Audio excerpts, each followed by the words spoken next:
Hello and welcome to Mysterious Law UK. Today's stories come from High Wycombe and the neighbouring village of West Wycombe. Let's get into the stories. Deep into that darkness peering, long I stood there wondering, fearing, doubting, dreaming. In every shadow, there's a story. In every whisper, a warning. Welcome to Mysterious Lore, where legends come alive and the line between myth and reality fades.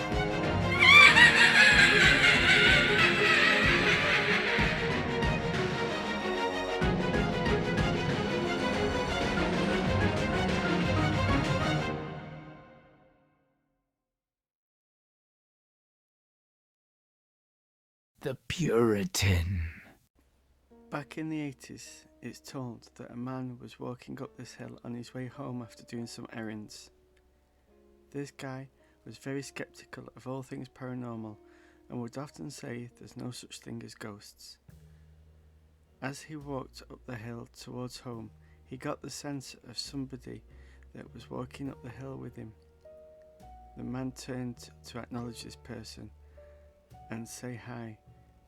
There, staring at him from the other side of the bridge, was a ghostly figure of an old Puritan. At first, being the skeptic he was, the man assumed the guy was off to a fancy dress party, but on closer inspection, his eyes were hollow. The man quickly walked up the hill, getting faster and faster as he walked. As he turned at the end of the bridge, the Puritan had gone, vanished. He had just disappeared. A rumour has it that back in December 1936, there was also a story of a man in similar attire who two people driving a truck down the hill both reported seeing this man go under the truck, but on stopping the truck to check on him, the figure had vanished. Was this the same person or some other story? I'll let you decide.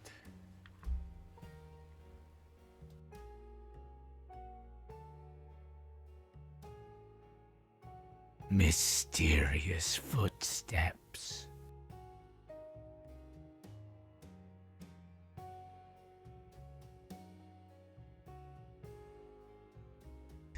Back in 1986, there was a railway worker working on the ballasts in front of the railway station, and he was listening, and he could hear the sound of footsteps walking up the stones of the ballast.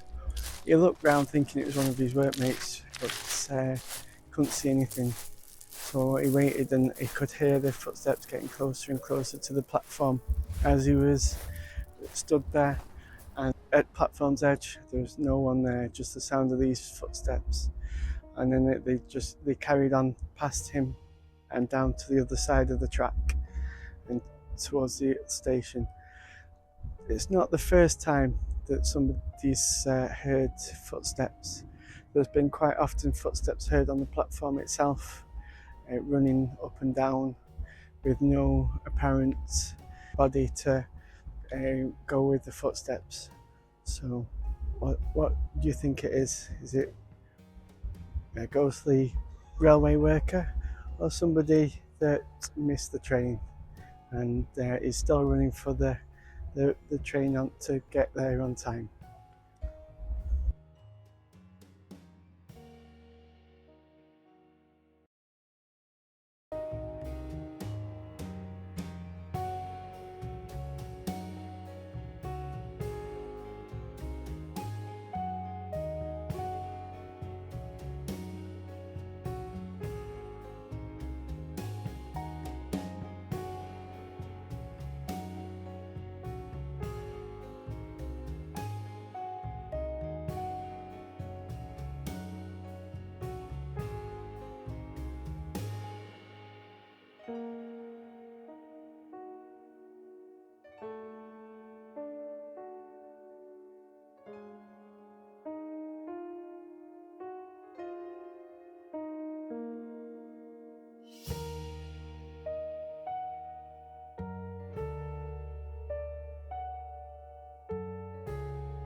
The Headless Horseman.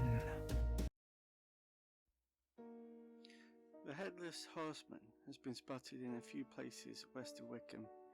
In this story, the Headless Horseman was seen by a group of 5 girls camping near the woodlands. At about 1 o'clock in the morning, the girls were awakened by what they described as howling. The sound surrounded the tent, petrifying the girls. The howling went on for several minutes as the terrified girls listened in the tent. Then it abruptly stops. As soon as the howling stopped, the tent was illuminated by flashing lights from outside. 2 of the teenage girls plucked up the courage to peer outside. Instantly, the lights stopped. Their hills were in darkness, and all was quiet. The girls hurried out of the tent onto the open air, hoping to see what was going on. The howling started again immediately, but the girls couldn't see where it was coming from. There was nothing there. Again, the howling abruptly halts. Then came the sound of galloping hooves as the heavy thud of a horse approached. To the terror of the frightened girls, a headless rider on a white horse sped across the field towards them and continued up the hill close by, vanishing into the woods. The girls were too scared to stay the night, and they packed the tent up and left. These are the trees and the woods that the horseman is found to be lurking. Even as late as 2024, there are still reports of the Headless Horseman riding his white steed down the road to Lane End from West Wycombe. Have you seen or heard of the Headless Horseman of West Wycombe? Let us know in the comments. The Hellfire Club. In the mid-1700s, Sir Francis Dashwood, owner of the estate of West Wycombe, had some tunnels dug into the chalk rock hills to meet up with the caves and caverns naturally there.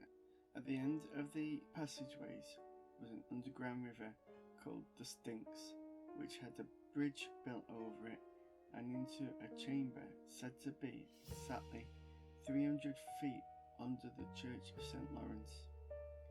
This chamber became a temple known as the Hellfire Club.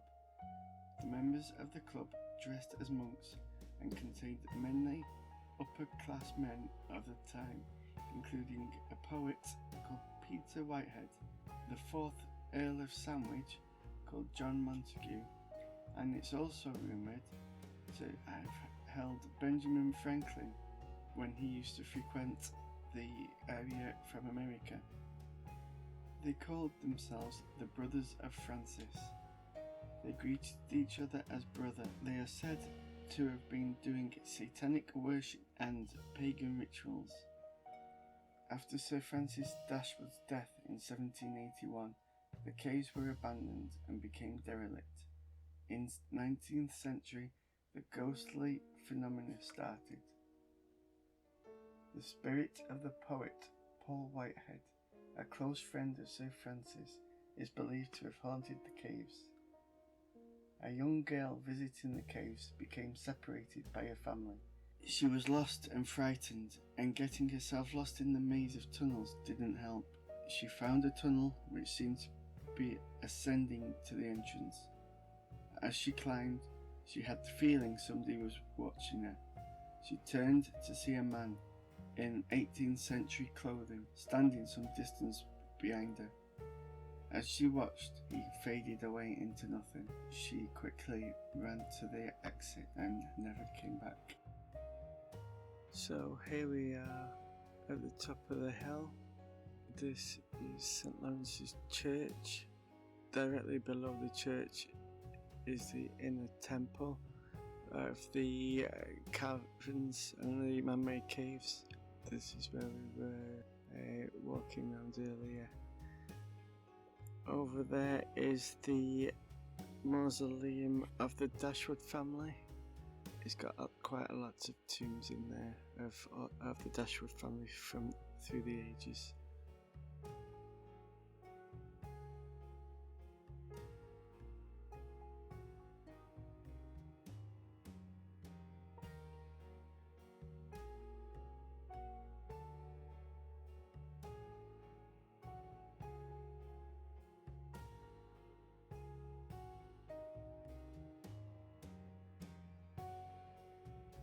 the White Lady.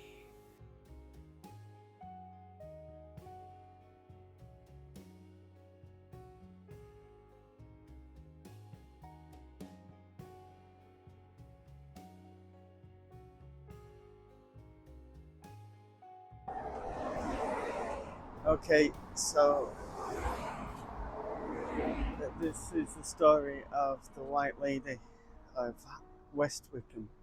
The Georgian Dragon pub across the road to me, left here, has a ghost story where there was a barmaid in the 17th century, and she was quite liked by most of the young lads in the vicinity. We are in West Wycombe, and she's quite liked by quite a lot of the local lads. There was one time when there was a stranger came into town who was quite a handsome fella, and the bar lady was quite smitten by him. The lads of the area didn't like this fact, and they tricked her into coming into Hellfire Caves, which is where we were at in the last story.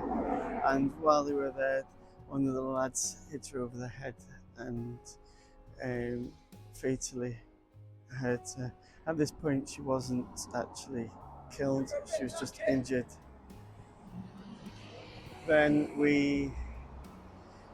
then they managed to bring her very sick body back to this pub over across the road, and from there she died and haunts the corridors upstairs.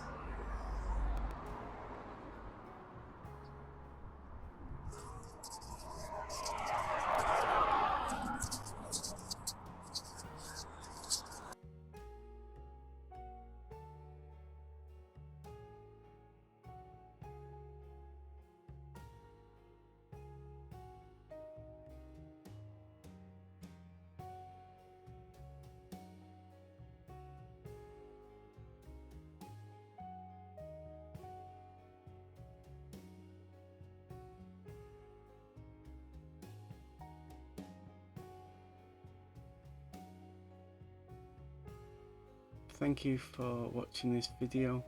If you like what you've seen, give us a thumbs up and consider subscribing. If you've been to any of these places and have your own experiences, or there's somewhere that you'd like us to go and tell a story of, leave it in the comments and we can have a look at it. Thank you.